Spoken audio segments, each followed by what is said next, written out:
বার্তা এক নজর।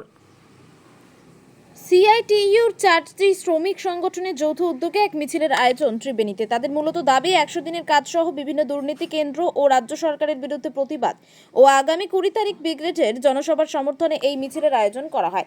মিছিল ত্রিবেণী কালীতলা বাজার থেকে শুরু হয়ে এলাকার বিভিন্ন পথ ঘুরে ত্রিবেণী বাসস্ট্যান্ডে গিয়ে শেষ হয়।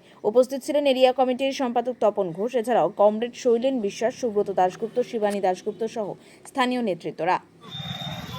ক্ষেত মজুর ইউনিয়ন, কৃষক সভা এবং গোষ্ঠী উন্নয়ন সমিতি, এদের এই সমাজের এই শ্রেণীর মানুষজন কেন্দ্রের সরকার এবং রাজ্য সরকারের যে নীতি, এই নীতির ফলে এদের জনজীবন বিপর্যস্ত হয়ে পড়েছে।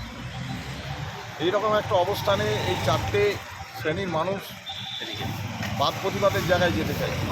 প্রতিবাদকে কেন্দ্র করেই আজকে আমাদের ব্রিগেডের জনসভার সমর্থনে আজকে আমাদের কালীতলা থেকে